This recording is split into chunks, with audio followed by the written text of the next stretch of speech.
O segundo dia do nono Consintur começou com a abertura da mesa de debate sobre o tema Insalubridade e Periculosidade, um direito não reconhecido no serviço público.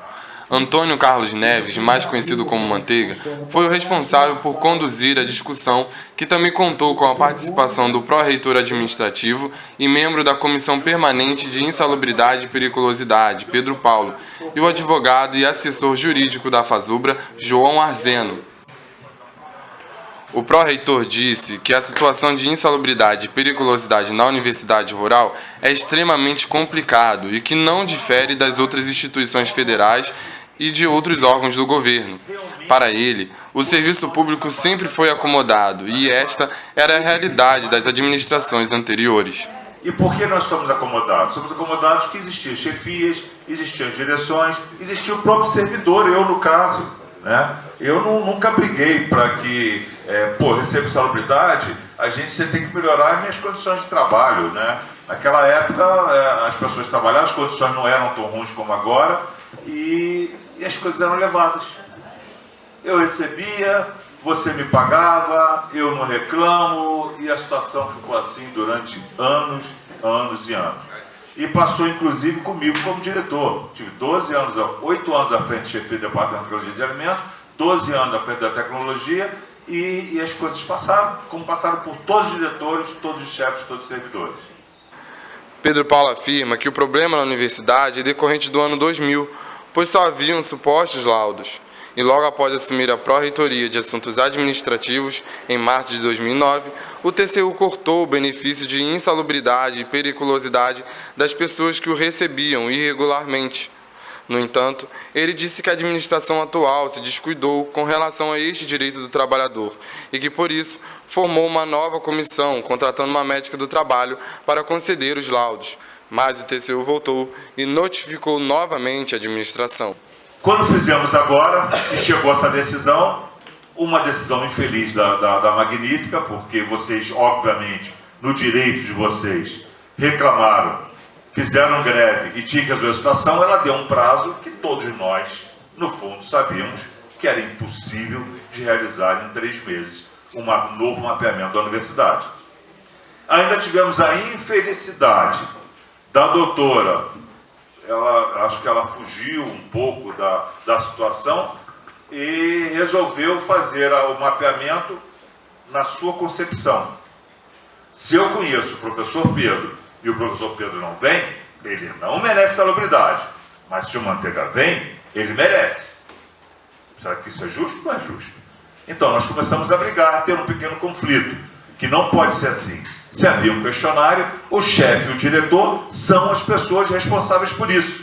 E se eles assinaram, é aqui em cima daquilo que a gente vai dar, a insalubridade. Chegou o ponto de eu brigando com ela sobre questões de chefia, de coordenações, e ela, aos berros comigo, fala assim: eu sou a lei. Eu falei: você não é a lei. Você tem que dar opção para a reitora decidir, porque é ela que concede ou não insalubridade. No final é ela que diz autorizo ou não autorizo.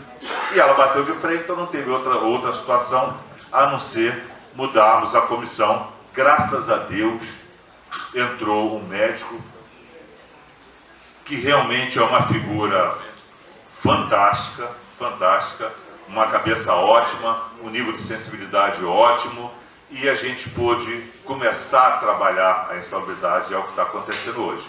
Então repare que eu também não vou no palco crítica não, porque eu não passo a mão. Tá? E próprio sindicato pode me referendar isso. Desculpa. A gente precisa, para fazer uma coisa rápida, precisa de condições. E as condições eu tive que correr atrás. Tá? Era sala que não tinha, quando eu disse que tinha que brigar, ainda fui chamado a atenção, não tinha sala no Perno para mim. Preferiram dar sala para uma comissão que tratava de cantina do que sala para insalubridade. E quem tinha que escutar tudo isso era eu depois. Tá? E o carro, tive que correr atrás de um carro, quebrar, tudo mais. Tive que entrar na comissão, eu faço parte da comissão hoje, para poder arrumar um jeito de se agilizar os trabalhos. Então não pode. Eu acho que a administração falhou também em não dar esqueci o termo qual é, todas as condições, toda a força que deveria ser dada por uma situação que fere diretamente a nossa força de trabalho. João Arzeno diz que este é um momento bem sensível para se falar a respeito da completa negligência do Estado para as condições de trabalho do servidor público. A garantia do Estado à saúde. Não é possível que esse Estado, que está na Constituição Federal, que deve me garantir a saúde, não me garanta condições mínimas de trabalho enquanto trabalhador, servidor público e, portanto, consinta com que eu adoeça, né? Ao contrário de me proteger a saúde, ele força muitas vezes a minha doença.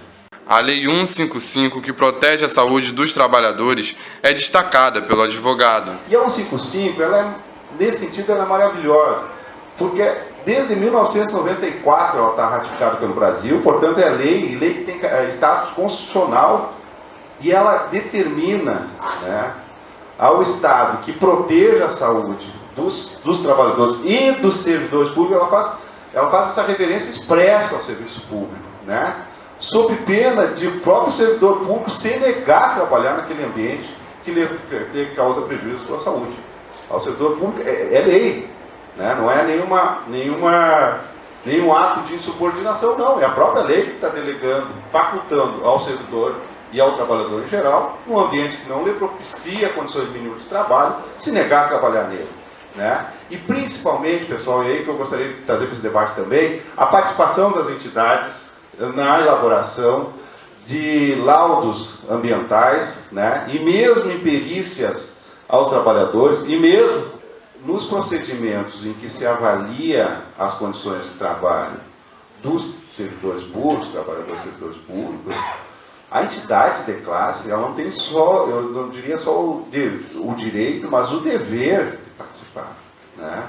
E de participar com assessoria técnica, inclusive, com médicos de trabalho, com engenheiros de trabalho, né? Eu costumo, assim, pedir helpness, porque nós somos advogados, eu acho que nós temos que ter um assessoramento enquanto advogados, né? O que eu quero deixar claro é que a Convenção 155, que está valendo no Brasil e que tem status constitucional, ela garante, né, um meio ambiente do trabalho equilibrado aos servidores públicos e, como eu falei para vocês, a presença do sindicato em todas as atividades que envolvam a saúde do servidor. Na contramão da história, em 2010, vem a orientação normativa número 2. Por que na contramão da história? Como eu dizia, a saúde do trabalhador, a saúde do servidor público, os métodos de aferição são os mesmos.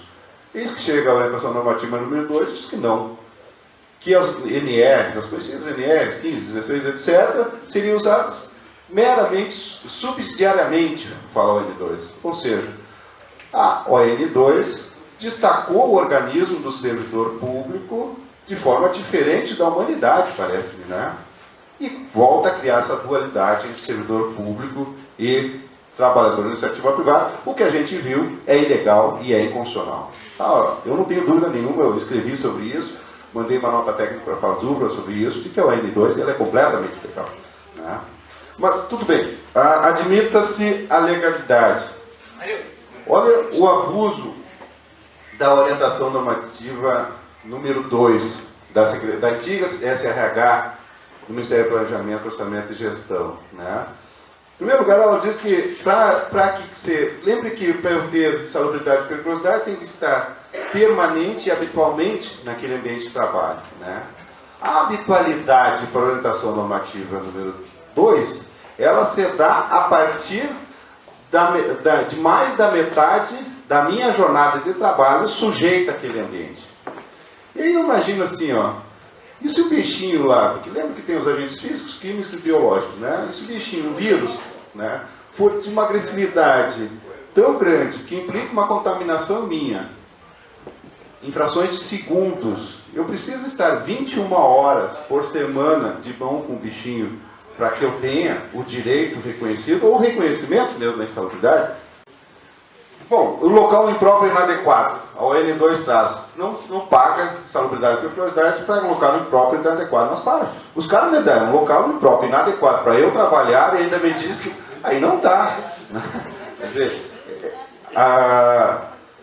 e por último, as atribuições do cálculo que eu já falava. Bom, aqui eu tirei algumas conclusões em relação à ilegalidade da UN2, que eu já falei para vocês. Como conclusão, eu gostaria assim, que a gente forçasse nesses debates a análise da Convenção 55 da OIT, né? E que os sindicatos começassem a trabalhar um pouco mais no monitoramento das atividades de análise do meio ambiente do trabalho. A aposentadoria especial, como ontem a gente debateu e temos debatido até, temos feito algum debate, ontem foi com a Fazubra, com etc, etc, ela não é um mero tempo fictício, ela é uma forma de compensar a descompensação orgânica, vamos pensar assim. Eu tive uma perda na minha saúde, e é isso que tem que compensar pela menor disposição. Essa é a ideia da aposentadoria especial, os EPIs, etc. Laudos ambientais periódicos, isso é uma outra estupidez que se fez com o servidor público. Porque se exigiu para a aposentadoria especial laudos ambientais periódicos, sem que jamais a administração pública do país, isso nos 3 níveis, fizesse laudos ambientais periódicos, né, que é o chamado LTCAT. Né. Isso é, sim, é bárbaro, entendeu? É de assustar. E dados epidemiológicos, né? Eu acho que a gente tem que conhecer o porquê que os servidores estão adoecendo. E alguém dessa área tem que fazer uma análise disso, juntamente com os sindicatos.